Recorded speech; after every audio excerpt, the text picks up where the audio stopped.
స్థానిక ఎంపీ చామల కిరణ్ కుమార్ రెడ్డి గారు.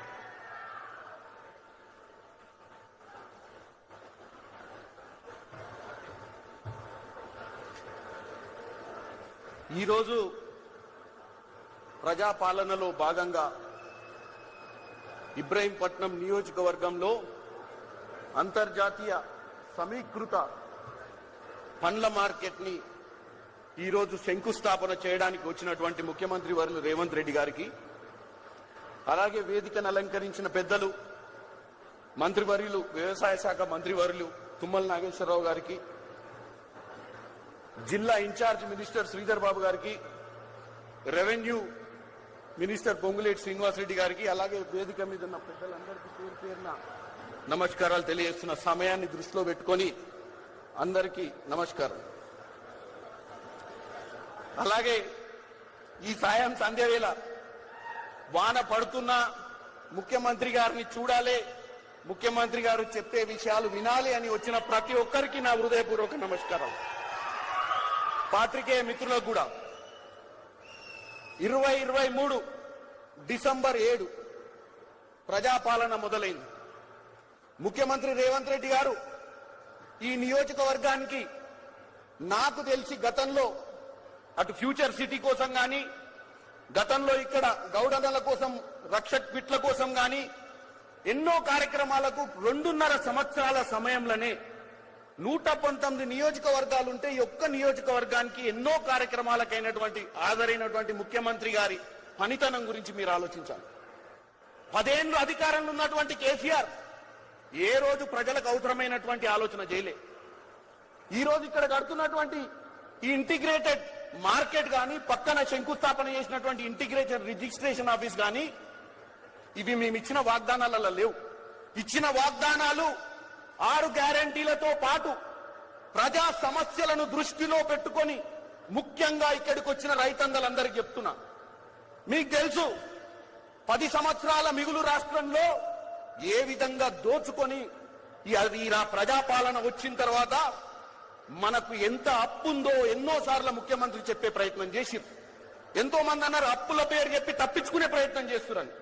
ఇవాళ ఇక్కడ 239 ఎకరాలల్లా 2400 కోట్ల పైచిలుకుతోటి రైతులకు అంతర్జాతీయ మార్కెట్లో వాళ్ళు ఉత్పత్తిని అమ్ముకునే విధంగా చేయాలన్న ఆలోచన ఎవరికొచ్చింది? 10 సంవత్సరాలు ఎందుకు రాలే? నీళ్లు, నిధులు, నియామకాల నినాదంతో జబ్బలు జరుపుకొని 10 ఏళ్లు రూలింగ్ లో ఉన్నారు కదా. ఏ రోజన్నా ప్రగతి భవన్ దాటి ప్రజల సమస్యల్ని తెలుసుకునే ప్రయత్నం చేసిండా కేసీఆర్? చేయలే. కానీ ప్రతి సమస్యను అర్థం చేసుకుంటారు. ఈ సంవత్సరం 66 లక్షల ఎకరాలలో సాగు చేసి వరి వండితే ప్రతి గింజ కొనే ప్రయత్నం ఈ ప్రభుత్వం చేసింది.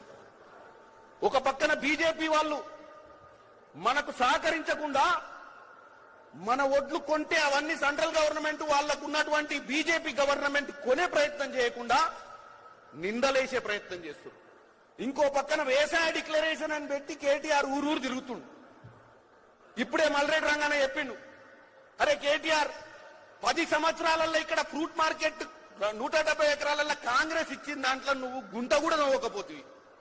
నీ సొంత దోస్తు ఎవరో ఆయన లాభం కోసం నెలకు 80 లక్షల రూపాయల రెంట్ ఇచ్చి నువ్వు నీ దోస్తు కోసం పనిచేసినావు, కానీ రైతుల కోసం పనిచేయలేదు. నేను ఒక్కటే చెప్తున్న, సమయం లేదు, చాలా విషయాలున్నాయి చెప్పాలంటే.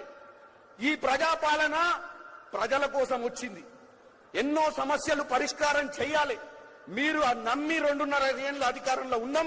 ఇంకా 2.5 ఏళ్ల అధికారమే కాదు, ముఖ్యమంత్రి గారు మీ మనసును గెలుచుకొని 2034 దాకా ప్రతి తెలంగాణ బిడ్డ కోరుకునే విధంగా ఈ తెలంగాణను బంగారు తెలంగాణ చేసిన తర్వాతనే ముఖ్యమంత్రి గారు ఎన్నోసార్లు చెప్పిండు.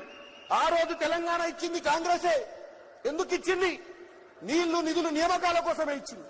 కానీ 10 సంవత్సరాలు కేవలం కమిషన్ల కోసం, కలెక్షన్ల కోసమే అధికారంలో ఉన్నటువంటి గత ప్రభుత్వాన్ని మీరందరూ ఫామ్ హౌస్ కి తరిమి కొట్టిరు. ఇప్పుడు ఈ ప్రభుత్వం పట్టుదలతో పనిచేస్తుంది. మీ అందరూ ఆశీర్వదించాలి. ఎవరెన్ని చెప్పినా, ఎవరెన్ని పిట్ట కథలు చెప్పినా నమ్మకండి. మాకు పట్టుదల ఉంది, మా ముఖ్యమంత్రి గారికి చిత్తశుద్ధి ఉంది, మా మంత్రులకు ప్రతిరోజు పనిచేయాలన్న ఉద్దేశం ఉంది. ఏ ఒక్కరోజు కూడా మంత్రి సెలవు తీసుకున్న దాఖలాలు లేవు 2.5 సంవత్సరాల్లో. ఇప్పుడు కూడా ముఖ్యమంత్రి గారు ఒక ప్రెస్ మీట్, ఒక ప్రెస్ మ్యాగజైన్ కి సంబంధించినటువంటి ఒక ఇంటర్వ్యూ ఇచ్చి ఈ సాయంత్రం కూడా ఇక్కడ ఉన్నాడు.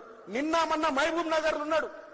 దక్షిణ తెలంగాణలో రైతులకు అన్యాయం జరిగింది, పాలమూరు బిడ్డల కోసం, పాలమూరు రంగారెడ్డి ప్రాజెక్ట్ కోసం పోయిరు. కాబట్టి నేను ఒకటే చెప్తున్నా, ముఖ్యమంత్రి గారు 24 గంటలు 365 రోజులు పనిచేయాలనుకుంటుండు, మంత్రులు పనిచేయాలనుకుంటున్నారు, మేమందరం చేయాలనుకుంటున్నాం.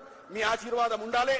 మీరు ఎవరి మాట వినొద్దని కోరుకుంటూ ఇంకా మంచి మంచి కార్యక్రమాలు ఎన్నో చేసుకొని ఇంకా మిగిలిపోయిన ఎన్నో మన అవసరాలకు ఉన్నటువంటి సమస్యలను పరిష్కరించుకొని తెలియజేస్తూ సెలవు తీసుకుంటున్నాను. జై కాంగ్రెస్.